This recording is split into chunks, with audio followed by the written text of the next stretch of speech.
You see, regional connectivity for us is extremely important. Some of it is loss making, some of it there's an element of cross subsidy.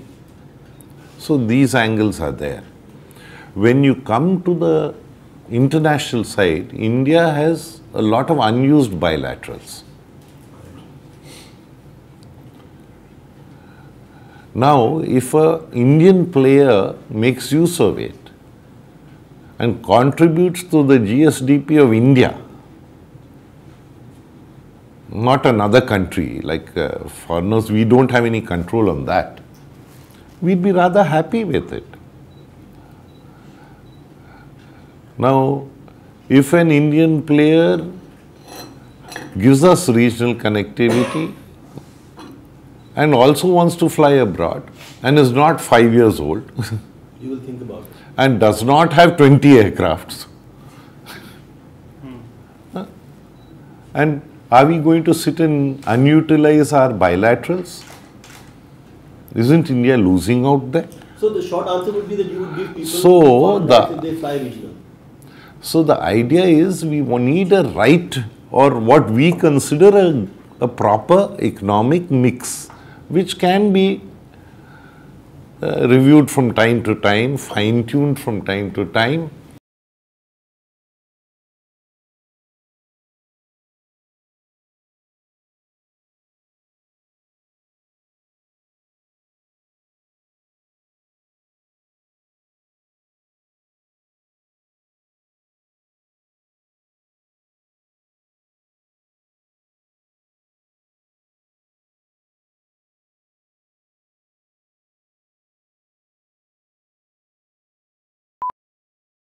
The way we have inherited it is, I would put it slightly differently. It's like a patient in an intensive care unit on a ventilator.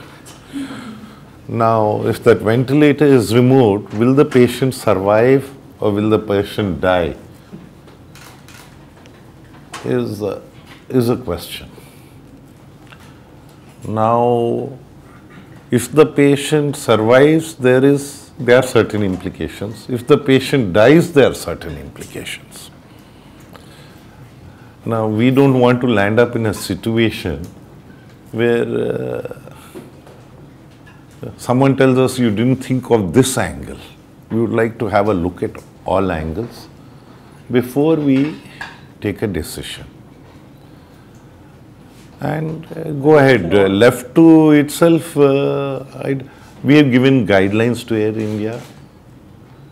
I don't think anybody has found fault with us giving guidelines to them. Probably these guidelines also can be improved upon. So that's different. We would like them to perform, like them to come out of the mess they have been pushed into. I would say they've been pushed into because certain... Pushed into by whom? Well, the powers that be. Now, are you talking about the aircraft? The former government. Air India. Are you talking about buying the extra aircraft to push them into the corner? How do they get? You see, how do you explain those things?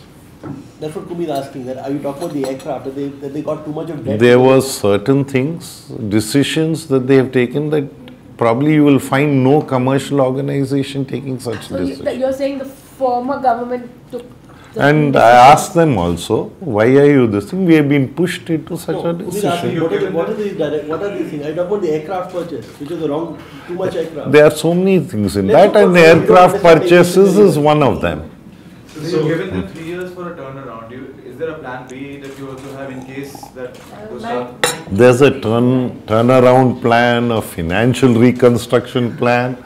So plans are plenty and they are all going into tailspins. Something like the plans are man, the odds are gods. Strategic partner or a stake sale or something. You see, that's why I'm trying to say the situation is definitely not good. Keeping that type of books, I don't think anyone will touch it with a barge pole now. Leave alone anything else, and it's a commercial activity. And Air India has done us proud in so many ways. Recently in Srinagar, for instance, we are going into the economics. I'm going into other things also, because economics to me is one angle of it. recently in Srinagar. We were very happy that Air India's performance was good. And we are also extremely happy that private airlines also, they also came in and pitched in.